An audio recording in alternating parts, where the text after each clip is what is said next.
나이가 들수록 행복해지는 길이라는 주제인데요. 오늘 뭐 설교라기보다는 그냥 여러분 강의라고 생각을 하고 들으셔도 좋겠습니다. 솔제니친이라고 하는 그분이 쓴 어떤 책의 우화 중에 이런 말을 합니다. 인간의 어떤 삶을 네 등분으로 나누면서 25년씩 25, 25, 25, 25 이렇게 100년으로 생각할 때 네 등분으로 나누면서 이렇게 말을 해요. 인간은 처음 25년 동안은 인간다운 운명으로 살고, 그 다음 25년은 말처럼 살고, 그리고 그 다음은 25년 동안 개처럼 살고, 그리고 그 이후의 삶은 원숭이처럼 산다. 이런 말을 해서 오해하지 마세요. 이분이 한 얘기를 그냥 이렇게 옮겨드리는데, 이게 무슨 말이냐면, 사람은 태어나서 처음에 25년 동안은 뭔가 이렇게 대우도 받고, 정말 인간답게 그렇게 살아간다는 얘기예요. 어릴 적부터 쭉 자라나는 과정이. 그런데 그 다음에 이제 25년은 이제 결혼하고 나서 가정을 이루고 자녀를 키우는 과정이겠죠.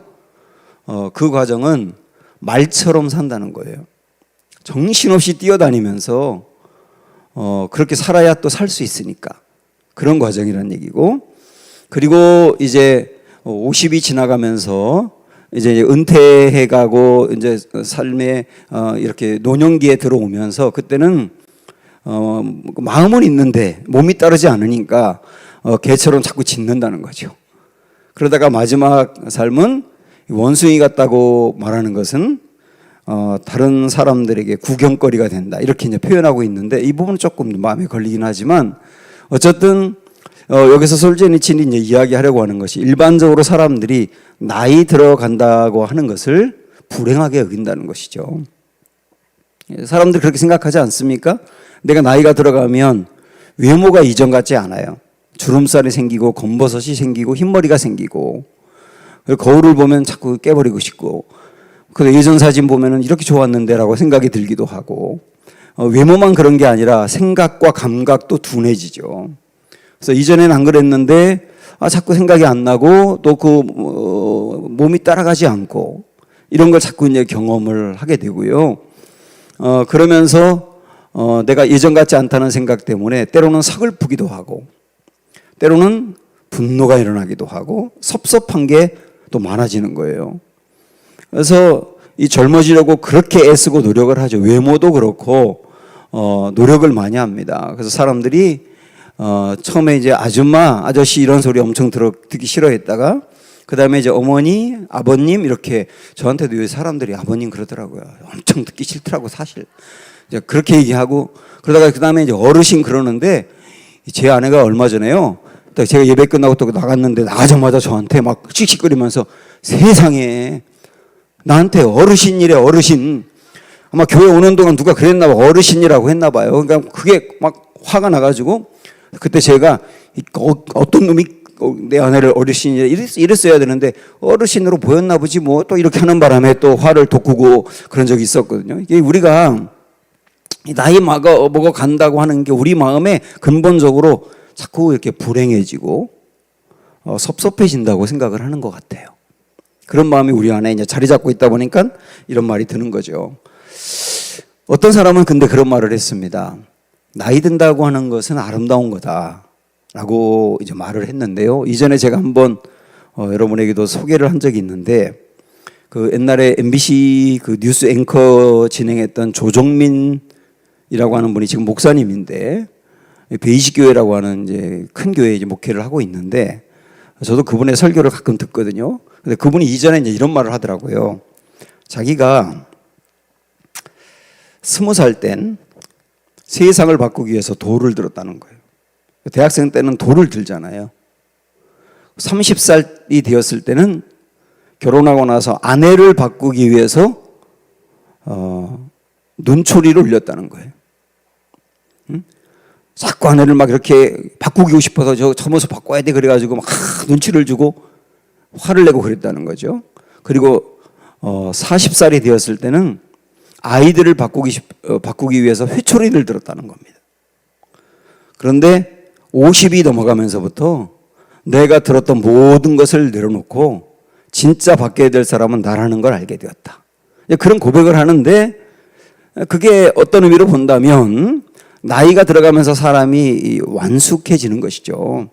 그래서 나이가 든다고 하면 이전에는 열정에 사로잡혀서 막 어마어마하게 그렇게 날뛰며 살았는데 이제는 삶이 이렇게 정돈이 되는 거죠. 그리고 이전에는 감정적으로 나를 굉장히 속상하고 힘들게 했던 것들이 나중에 나이가 먹어가면서 이거 별것도 아니야. 그런 걸 알아가거든요. 그리고 이전에는 굉장히 사람을 쳐다보는 거나 그다음에 사람과 대화할 때 날카로웠었는데 이제는 부드러워지는 거죠. 그리고 예전에는 내 대화 그 언어가 판단의 언어였어요. 자꾸 판단의 언어. 그런데 나이가 들어가면서부터는 공감의 언어로 바뀌거든요. 이런 것들을 종합적으로 보면서 이게 나이 들어감이 아름다운 거다. 이렇게 이제 표현도 하더라고요. 별로 공감이 안 되시죠? 여전히 나이에 들어간다고 하는 것은 불행한 일이다라고 하는 생각이 우리 안에 강하게 자리 잡고 있기 때문입니다. 그래서 오늘 우리는 한번 나이 들어간다고 하는 게 정말 행복해질 수 있는 길인데 어떻게 하면 될까? 이런 거 한번 생각해 보려고 합니다. 우리 여기 노 권사님들만이 아니고 저 같은 50대, 60대, 그다음에 이제 지금 40대를 가고 있는 분들 다 갈수록 나이가 들어가기 때문에 지금부터 아는 것도 되게 중요하지 않을까 싶어요. 자, 우선 우리가 나이가 들면서 경계할 것이 있습니다. 몇 가지 이런 것들을 경계해야 되는데 우선 첫 번째는 교만해지지 않아야 됩니다. 이 교만해지지 않아야 된다는 말은 내가 그동안에 살아오면서 경험했고 내가 알고 있는 지식이 있잖아요. 그것을 절대화할 가능성이 많아요. 그래서 젊은 사람들이 꼰대라고 하는 거거든요. 이 꼰대라고 하는 거는 자기가 경험하고 자기가 옳다고 생각하는 게 항상 옳다고 생각을 하는 거기 때문에 꼰대라고 하는 거거든요. 그래서 그렇지 않을 수도 있다는 걸 받아들이는 게 굉장히 중요하거든요. 옛날에 중세의 베네딕트라고 하는 그 유명한 수도원이 있었는데 그 수도원의 원장을 정기적으로 이렇게 뽑아서 세웠는데요. 원장을 세울 때마다 아주 중요한 원칙이 하나 있었어요. 그게 뭐냐면 원장이 되고 나면 정기적으로 수도사 중에 가장 어린 젊은 수도사와 대화를 나눠야 됩니다. 정기적으로, 규칙적으로. 그래서 이 원장 수도원이 생각이 늙어가지 않도록 해야 된다는 거죠. 젊은 사람들의 생각을 들으면서. 이게 아주 중요한 부분이고요. 또 하나는 시기심이 자꾸 들거든요. 나이가 들면 시기심. 이 시기심을 통제하는 게 아주 중요합니다. 시기심. 다른 사람이 잘 될 때 내 마음이 하나도 기쁘지 않은 거거든요. 특별히 교회 안에서 이제 이렇게 만나서 대화를 하다 보면 자랑을 안 하는 게 좋아요. 자랑을. 딸 자랑. 이거 우리 딸이 사줬다고. 이거 구두 우리 며느리가 사줬다고. 며느리가 사주는 경우 별로 없긴 하지만 사줬다고. 자랑. 그러면 그 자랑 자기가 그냥 자랑했는데 듣는 사람은 갑자기 내 딸이 생각나는 거야. 걔는 뭐 하고 있지? 김치만 가져가고 반찬은 안 만들었냐고 묻기만 하고 이 지집에는 해주는 게 없고 뭐 이런 생각이 막 드는 거예요. 우리 집 얘기라서 좀 죄송하긴 하지만 우리 장모님이 한때 교회에서 이제 권사님들하고 이렇게 대화를 나누면 늘 그 자녀들이 뭐 해준 얘기를 그렇게 들으셨나 봐요. 그러면 제가 볼 때는 저희 처제라든지 제 아내가 저희 그 장모님한테 상당히 잘하거든요. 상당히 잘해요. 오래전부터 정기적으로 용돈도 드리고 상당히 잘하는데 그런데 뭐 백화점 가서 뭘 사줬다더라, 뭐 어디 가서 음식점 가서 뭐 몇만 원짜리 뭘 먹었다더라. 그러면 내 딸들은 뭘 하는지 모르겠다. 나는 자녀복도 없다. 뭐 이러면서 자꾸 전화해서 얘기하시고 그랬나 봐요. 그러니까 제가 볼 땐 괜찮게 해드리는 건데 제 친구들하고 얘기해봐도 그 정도면 잘해드리는 거예요. 그러는데도 그런 얘기 듣다 보니까 내가 받고 누리는 게 아무것도 아닌 것처럼 느껴져서 불행한 거죠. 그래서 저는 우리 교회에 우리 모든 교인들이 별로 자랑 안 했으면 좋겠어요. 자랑하고 싶으면 산에 가서 바위 얘기하세요. 자랑 안 하는 게 좋아요. 안 하는. 왜냐하면 다른 사람은 상처를 받는단 말이에요. 이게 시기심을 발동시키는 거거든요. 이 연세가 들어가면 자꾸 이 시기심이 생기기 쉽다는 겁니다. 또 하나 통제하려고 하는 게 있어요. 나이가 들면 자꾸 통제하려고 하는 거. 통제하려고 해서 자기의 어떤 권위라든지 자기가 나이 든 거를 인정받기 위해서 자꾸 통제하는 거거든요. 이럴 때 조심해야 할 게 뭐냐면 그냥 자녀가 부모하고 대화하고 또 다른 사람이 대화하는데 자꾸 그 대화를 갈등 상황으로 몰아가는 경우가 있어요. 대화하려고 하는 거거든요. 대화하려고 하는데 무슨 얘기가 나오면 부르륵 화를 낸다거나 그래가지고 이 갈등으로 만들어 버리잖아요. 그러면 자꾸 갈수록 대화가 끊어집니다. 자녀와의 대화도 끊어지고 다른 사람과의 대화도 끊어져가지고 나중에 고립되거든요. 그게 불행의 중요한 원인이 될 수가 있는 거예요. 자, 여기서 또 하나 우리 이거 한번 생각해 봤으면 좋겠어요. 인색함이라는 거. 연세가 들어가고 나이가 들어가면서 이 인색함에 빠지지 않는 게 중요합니다. 인색함이라고 하는 거는 물질적인 인색함이 있고 정신적인 인색함이 있거든요. 물질적인 인색함은 돈을 아끼는 거예요. 잘 안 쓰고. 그게 인색함인데 정신적인 인색함이 있다는 거 아세요? 정신적인 인색함은 뭐냐면 다른 사람이 잘 되고 잘 나가는 것을 칭찬하지 않는 거예요. 응? 다른 사람이 뭐 자녀가 잘 됐다든지 그분이 잘 됐다든지 그런 것을 볼 때 인정하지 않고 칭찬하지 않는 게 이게 이제 정신적인 인색함이거든요. 이게 다 사실은 시기 질투에서 나오는 마음들인데 이게 하나의 인색함이라고 하는 거거든요. 여러분 한번 마음으로 대답을 해보십시오. 나와 친한 친구인데 나와 고등학교 때 공부도 비슷했고 모든 여건도 다 비슷했는데 갑자기 걔가 그래요. 친구가 야 이번에 우리 아파트 팔렸는데 살 때보다 3배가 늘었어. 그렇게 얘기 들으면 기분 좋으신 분 하면 기분 엄청 좋으신 분. 아 좋으신. 그게 은근히 기분 나쁘단 말이야. 그런 얘기가. 임마누엘 칸트가 무슨 말을 했냐면 이 말에 지금 공감이 되더라고. 가장 친한 친구의 불행 속에서 기분 나쁘지 않은 무엇이 있다. 응? 내 친한 친구가 불행한 일을 당하면 이상하게 내가 뭔가 기분 나쁘지 않은 뭔가가 있다는 거예요. 이게 바꿔서 얘기하면 내 친구가 뭔가 일이 잘 돼서 행복할 때 은근히 기분 나쁘다는 얘기죠. 사람이 나보다 현저하게 사는 수준이 다르다거나 뭐 그런 사람들은 질투하지 않습니다. 대통령 부인 질투하세요? 질투하지 않아요. 질투는 누구에게 하느냐면 나와 비슷한 사람에게 하는 거예요. 나와 비슷한 수준에 사는 사람, 나와 비슷한 교회 권사님, 뭐 비슷한데 이게 잘 되면 질투가 생긴단 말이죠. 이게 인색함입니다. 그 사람 잘 되는 것을 칭찬해 주지 않는 마음이거든요. 부러워해서 삶이 개선된다면 부러워해도 되고요. 질투해서 내 삶이 달라진다면 질투해도 돼요. 그런 것들은 전혀 나를 달라지게 하거나 개선하지 않는 것들이거든요. 이런 마음을 다스릴 필요가 있다. 어떻게 다스릴 거냐? 이따 좀 더 들어보시면 될 것 같아요. 자, 이런 것들을 좀 경계하자라고 하는 말씀을 드리면서 우리가 나이 들수록 행복해질 수 있는 길, 많이 있을 수 있지만 2가지 길을 우리 한번 찾아가 보도록 하겠습니다. 첫 번째, 때에 맞게 살자 이런 말씀 드리고 싶어요.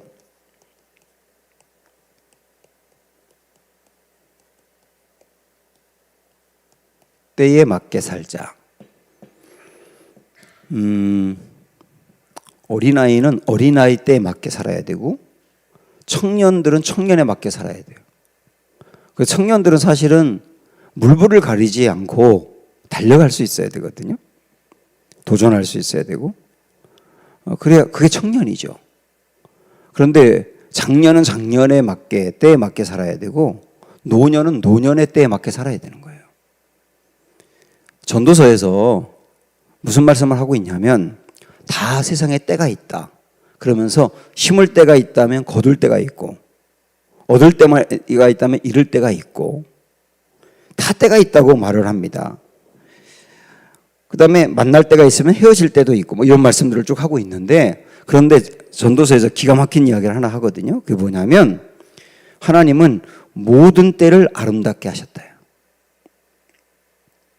모든 때를 아름답게 하셨다. 이거 다르게 이야기한다면, 그때에 맞는 아름다움을 살아내는 것이 지혜로운 인생이란 뜻이에요. 그때에 맞는 아름다움을 살아내는 것. 청년은 청년에 맞는 그 아름다운 모습 있잖아요. 그 모습을 살아내는 게 지혜로운 거고, 노년은 노년에 맞는 아름다움을 살아내는 게 지혜로운 거란 말이죠. 그 때에 맞는 게 아주 중요하다고 얘기입니다. 나이가 드는 것은 성장은 멈추는 것이지만 성숙해지는 거거든요. 이게 나이가 든다는 거예요. 그래서 나이가 들면 성숙해지기 때문에 사람이 원만해지고 넓어져야 되는 겁니다. 나이가 들어가는데 아주 까칠해진다거나 젊은이와 경쟁하려고 하는 것은 추한 일이에요. 그거는 그 나이의 때에 맞지 않는 거니까요. 나이가 들어가면서 주름살이 생기고 검버섯이 생기고 흰머리가 생기는데 그런 건 절대로 부끄러운 게 아니잖아요. 그것을 젊은 사람들이 부끄럽게 이상하게 여기질 않습니다.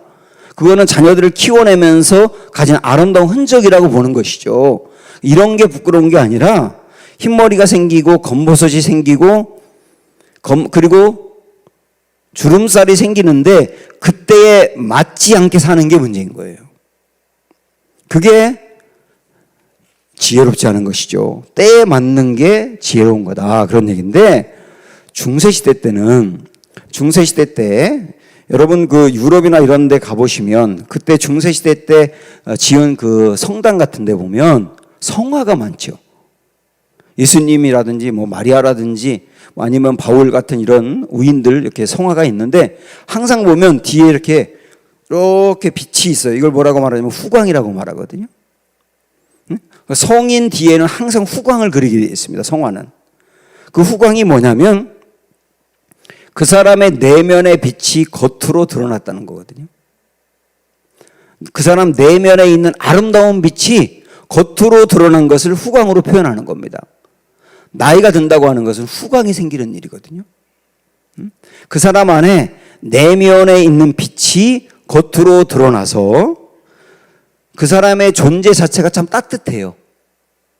그리고 정답게 사람들을 대해주고 그래서 다시 그 사람을 만나고 싶어져요. 이게 내면의 빛이 겉으로 드러나는 거거든요. 그리고 아주 중요한 게 뭐냐면 그 사람과 함께 있으면 나답게 살 수 있어요. 제가 허연아 집사님 그 부부 결혼할 때 주례하면서도 그 얘기를 했는데 어떤 목사님이 신혼부부가 결혼하려고 이렇게 주례해달라고 찾아와서 그 남자에게 물어봤답니다. 이 자매가 어디가 좋아서 결혼을 결정하게 됐냐고.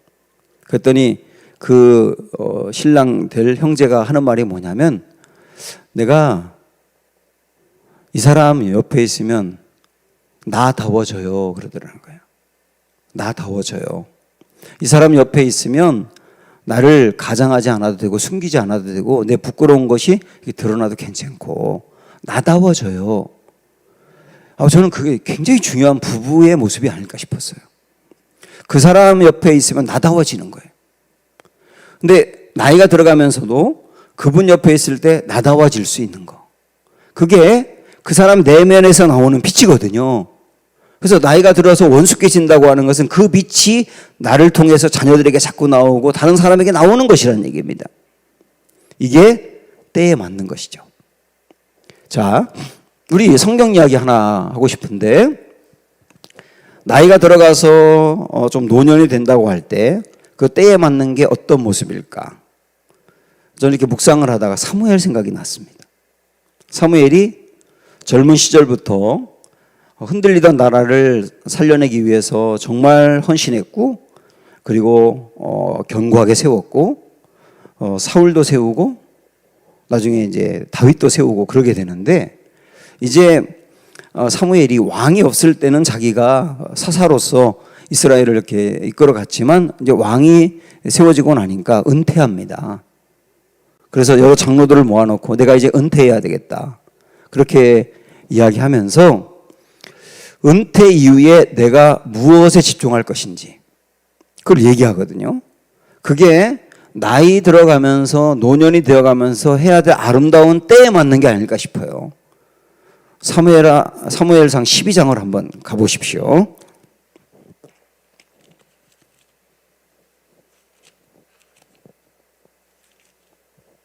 사무엘상 12장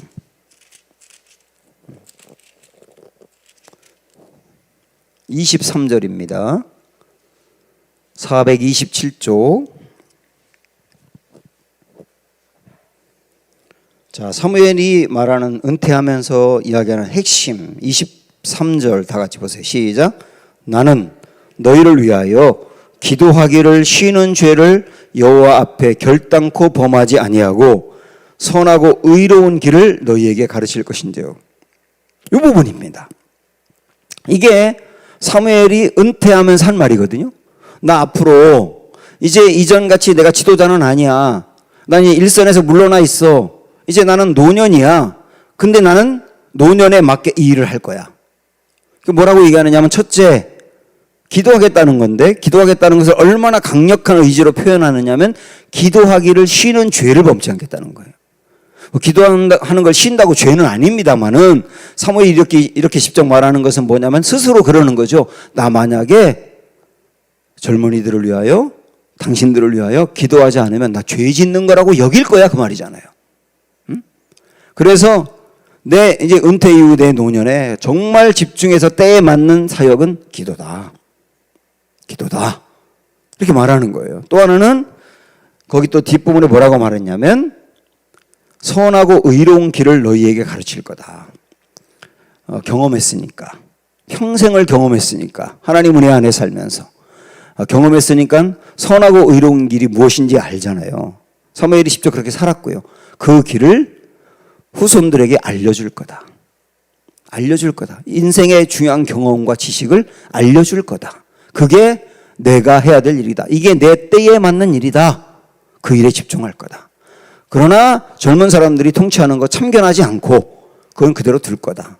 나중에 조금 참견합니다만 너무 잘못 나가니까 사울이. 그러나 이게 내가 가야 될 길이다 라고 하는 것을 정리해 주고 있는데, 실제 그렇게 하는데, 이게 노년에 은퇴하면서 때에 맞는 일이 아닐까, 이렇게 우리가 정리할 수 있겠죠. 그러면서 더불어 때에 맞는 일을 한번 말씀드린다면, 젊은 사람들 같은 경우는, 저도 젊었을 때 제가 옛날 별명이 그 야생마였거든요. 워낙 뭐 이렇게 빨빨거리고 돌아다니기도 하고 막 쉬지 않고 있고 뭐 집에 있지 않고 막 그러다 보니까, 또 청년 목회 할 때 제 30대 때 뭐 어마어마했어요. 9개 반을 뭐 제자 훈련 시키고 막 했으니까. 그때는 열정이 있거든요. 건강도 있고.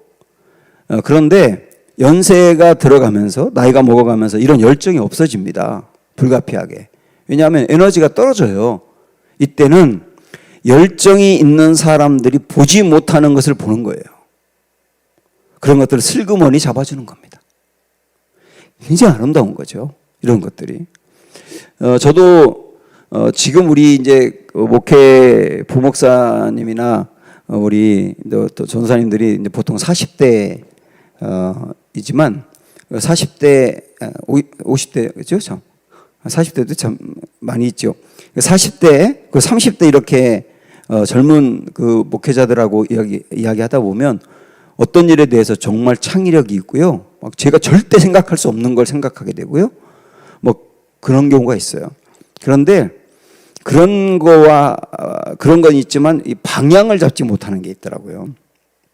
젊은 사람들은 중요한 방향을 놓치는 경우가 있고 열정 있고 창의력이 있는 것만큼 못 보는 게 있더라고요. 그런 것들을 딱 잡아주고 가면 저는 그게 때에 맞는 아름다움이 아닌가 싶어요. 그런 일들을 우리가 하는 것이죠. 젊은 사람들은 나이가 든 사람을 다 싫어하지 않습니다. 절대로. 여러분 우리 몇 년 전에 미국에서 그 무슨 상이라 그러죠? 예? 무슨 상이라 그러지? 윤여정 선생님이 받았던 상 있잖아요. 예? 아카데미? 여러분은 저하고 비슷한 오스카? 오스카. 그 오스카상을 받고 난 다음에 윤여정 리더십에 대해서 한동안 굉장히 중요하게 얘기했던 적이 있는데 그 젊은 사람들이 얘기했어요.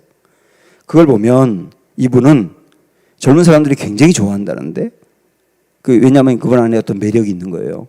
그 매력이 뭐냐면 새로운 시도를 두려워하지 않는 거죠. 이분이 그랬습니다. 상을 받으면서 저는 편한 한국이 아니라 내가 환경을 바꾸어 미국에서 연기로 증명하는 것, 그게 나에게 도전이었습니다. 다른 게 도전이 아닙니다. 나이가 들어가지고 젊은 사람들도 하기 어려운 미국으로 나가서 하는 거, 이거 엄청난 도전이잖아. 이런 거. 그 다음에 상당히 많은 성취를 이루었는데도 내가 최고라고 절대 생각하지 않는 거. 끊임없이 배우려고 하는 거. 이런 거. 그 다음에 어른이면서 젊은이에게 대접을 요구하지 않는 거. 젊은 사람들이 어른이기 때문에 대접을 해줘요. 그런 걸 안 받을 필요는 없어요. 대접해주면 받으면 돼요. 그러나 어른이 갖고 있는 걸 또 주면 된단 말이죠. 그리고 또 하나가 뭐냐면 나는 다른 사람을 닮으려 하지 않는다 라고 하는 겁니다. 이분이 롤 모델이 누굽니까? 라고 하는 질문을 받았을 때 이런 말을 했습니다. 롤 모델이 왜 필요해? 나는 나같이 살면 돼. 내가 누구를 따라갈 필요가 없고 그냥 내가 걸어가는 그 길, 내가 잘할 수 있는 그 길, 그걸 그냥 계속하면 돼. 이런 모습들이 참 건강하고 아름다운 것이죠. 이런 모습이 전부 다 뭐라고 말할 수 있느냐면 때에 맞는 삶이다. 그 노년은 노년에 맞는 삶이다. 이렇게 볼 수 있습니다. 시편 92편 14절 말씀 한번 들어보세요. 그는 늙어도 여전히 결실하며 진액이 풍족하고 빛이 청청하니. 다시 한번 읽어드릴까요? 그는 늙어도 여전히 결실하며 진액이 풍족하고 빛이 청청하니. 이런 삶이 때에 맞는 아름다움인 것이죠. 두 번째, 자, 하나 더 이제 우리가 좀 생각해야 될 것은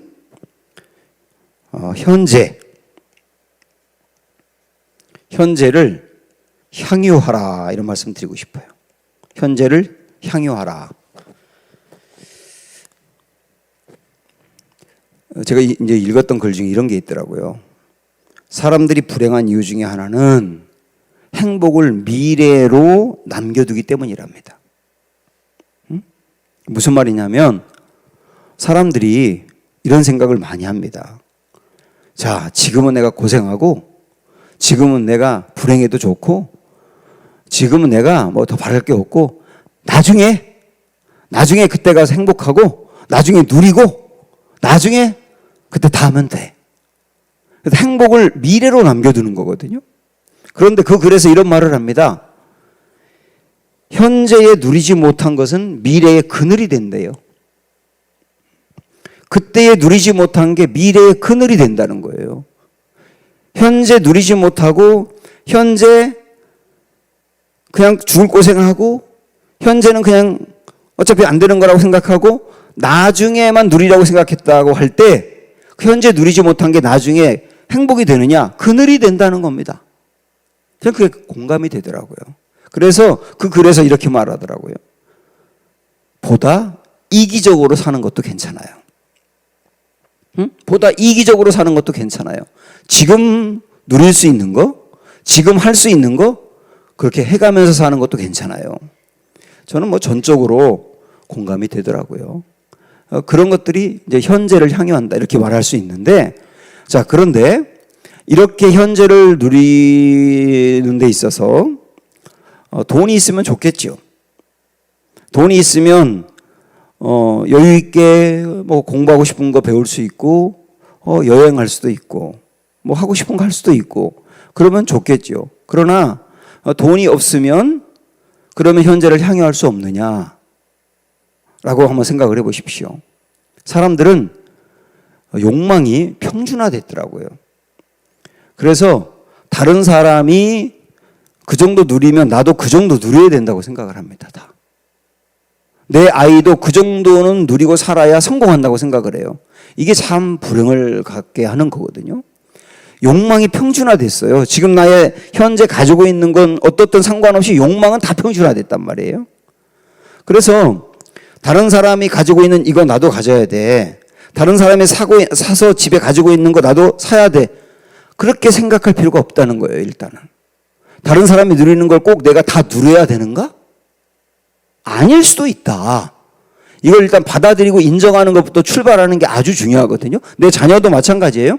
내 자녀도 우리 다른 아이, 내 자녀의 친구들, 근데 그 또래 아이들이 이 정도 누리고 받고 이 정도 살면 내 아이도 그 정도 돼야 되라고 하는 생각이 내 아이에 대한 만족을 절대로 느끼지 못하게 만들고 내 아이도 그 그늘에서 벗어나기 힘들거든요. 일단 그것을 벗어나서 욕망의 평준화를 무너뜨리자. 욕망은 개별적인 것일 수 있다라고 받아들이는 게 일단 필요하고, 그러면서 내가 돈이 그렇게 넉넉하지 않다고 할 때 이런 생각을 한번 가져보십시오. 돈이 넉넉하진 않지만 돈이 없어도 돈으로 획득할 수 없는 기쁨을 찾아가는 것들이죠.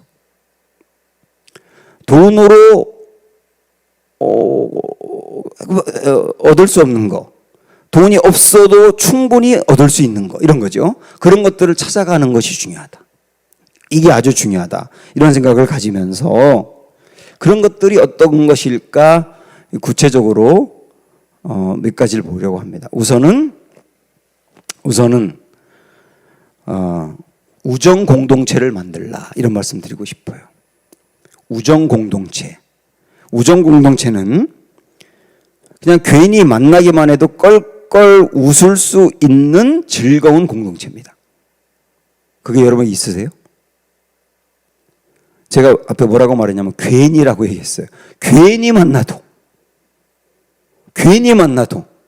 목적이 없이 괜히 만나도 껄껄 웃을 수 있는 공동체, 우정, 굉장히 중요한 거예요. 이게 그 공동체를 만들어가는 거. 그럼 그거는 노년에도 만들 수 있느냐? 노년에도 만들 수 있죠. 노년에 만들 수 있는데 중요한 건 뭐냐면 노년에 이런 공동체를 만들기 위해서 다른 사람이 잘 되는 거, 다른 사람이 칭찬받을 수 있는 것에 긍정적인 반응을 자꾸 해주는 게 필요해요. 자꾸 다른 사람이 잘하는 걸 시기 질투하는 게 아니라, 인색한 게 아니라 다른 사람이 잘 되는 거, 잘 나가고 있는 거, 그런 것들을 칭찬해주고 인정해주고 같이 기뻐해주는 반응, 이런 반응이 생기면 우정을 만들기 쉽습니다. 그러니까 그런 공동체를 여러분 자꾸 만들어 가야 된다. 나중에 나이가 들어서 제일 어려운 게 고립되는 거거든요. 그래서 계속 그런 공동체를 만드는 거. 신앙적으로 제일 좋은 공동체는 말씀을 나눠가고 함께 기도하는 공동체. 2명에도 괜찮아요. 제가 지난주에 1시간 기도 여러분 소개를 했었죠. 1시간 기도 소개했는데 사실 내년에 우리 교회가 가장 집중해서 지금 가려고 하는 게 1시간 기도거든요. 그래서 그거를 기도 운동을 통하여 우리 신앙을 다시 한번 기초부터 다져나가려고 작정을 하고 계획도 그렇게 세웠는데, 거기서 이제 세운 계획 중에 하나가 뭐냐면 내가 1시간 기도를 하고 그 1시간 기도한 거를 나누는 기도짝을 만들려고 합니다. 그 기도 중에 하나님이 내게 주신 것들, 그 다음에 내가 받은 감동, 그런 것들을 그 사람하고 끊임없이 나누는 거죠. 그런 기도짝, 이 기도짝이 진짜 믿음의 공동체 안에서 만들어진 짝이기 때문에 그 짝이 진짜 오래가고 견고할 수 있어요. 그 짝을 만들라. 우정의 공동체를 만들라. 이런 말씀 하나 드리고 싶고, 또 하나는 정말 중요하게 보람을 느낄 수 있는 일을 하셔야 되는 거예요. 나이에 맞게, 내가 할 수 있는 일에 맞게 보람을 느낄 수 있는 것이 내게 있어야 된단 말입니다. 하나 예를 이렇게 한번 들어볼까요? 프랑스에 아베 피에르라고 하는 신부가 있는데, 이분이 이제 엠마우스라고 하는 운동을 벌였어요. 엠마우스 운동인데, 이 엠마우스 운동이 뭐냐면 집 없는 사람들에게 집을 지어주는 일을 했습니다. 이 피에르 신부가 그 일을 쭉 하고 있는데, 뭐 시작한 지 얼마 안 되긴 했어요. 그런데 어떤 사람이 그래요. 아, 내가 아는 사람 중에 자꾸 자살하려고 하는 사람이 있다. 그 신부님 그 사람 좀 만나주세요. 그래서 그 사람을 만났더니 그 사람이 자기 이야기를 하는데, 자기가 어릴 적에 고아로 살았다. 고아원에서 학대당한 이야기, 뭐 이런 걸 얘기하고, 성인이 되기 전에 고아원에서 쫓겨난 이야기. 그래서 세상에 좀 방황도 많이 하고 죽을 고생하고 그러다가 어떤 여자를 만나가지고 가정을 이루면서 정말 꿈이 생겼는데 그 여자가 결혼하자마자 얼마 안 있어 도망을 갔다는 거예요. 그리고 자기에게 돈이 없대요. 그래서 더 이상 살 의미가 없어서 자살하려고 한다. 그런 얘기를 하더랍니다.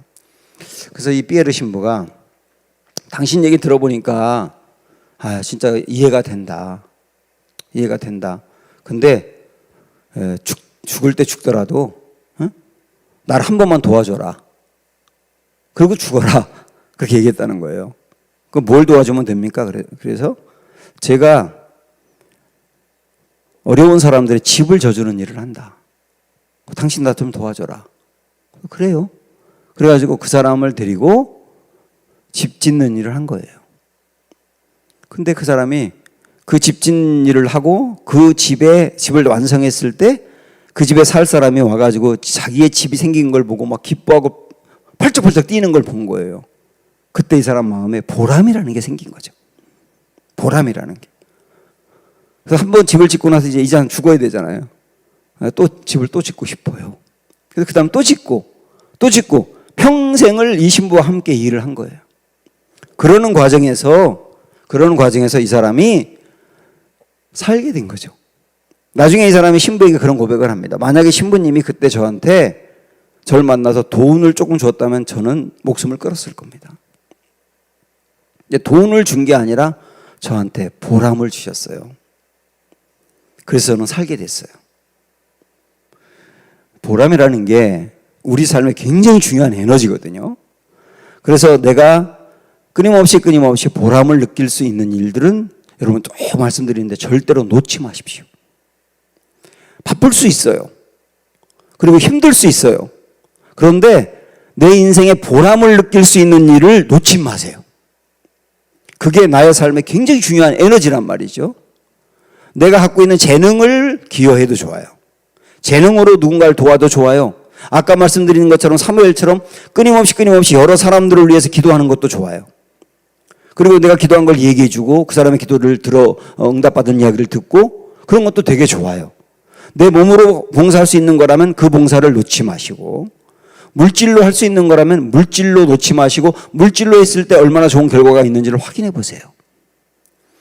그 보람이 우리를 살게 하는 거다. 이 일은 절대로 놓지 말아라. 시간이 지나가면서 내용은 달라지더라도 마찬가지죠. 그런 것들이 아주 중요하다는 말씀 꼭 드리고 싶습니다. 여기 이 모든 것들이 현재를 다 향유하라라고 하는 내용에 이제 들어가는 것들인데, 구상이라고 하는 그 시인, 여러분 유명한 시인 아시죠? 그 시인이 쓴 신령한 소유라고 하는 이 시를 스크린 보면서 한번 제가 읽어드리겠습니다. 한번 보세요.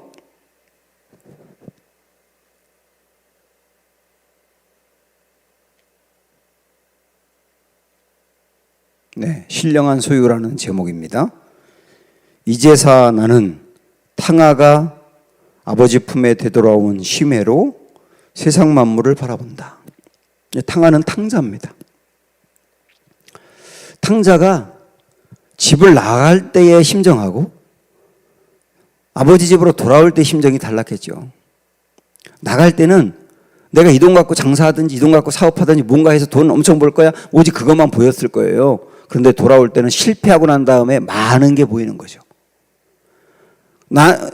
아버지 집을 나갈 때는 내가 돈을 많이 벌고 성공하고 그런 게 최고라고 생각을 했죠. 그런데 실패하고 나서 돌아올 때는 삶의 기쁨과 행복이라고 하는 게 꼭 그런 것만은 아니다라고 하는 걸 깨달은 거죠.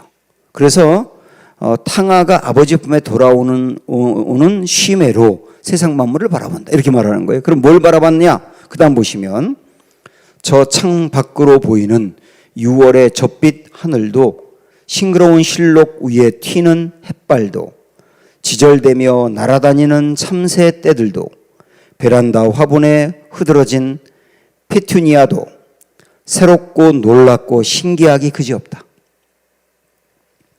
이런 것들이 아름다움이라는 게 보이기 시작했다는 얘기죠. 이런 아름다움을 볼 줄 아는 거.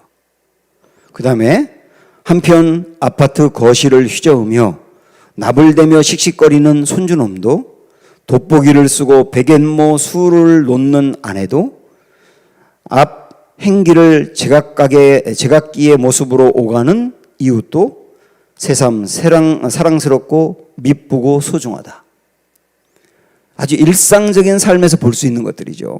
그런 것들을 쳐다보면서 거기서의 보람, 거기서의 기쁨을 발견하기 시작했다는 거예요.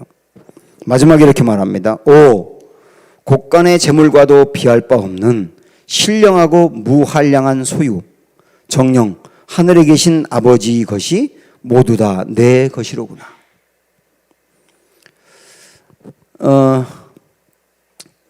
나이 들어간다고 하는 게 서러운 게 아니라 행복해질 수 있다.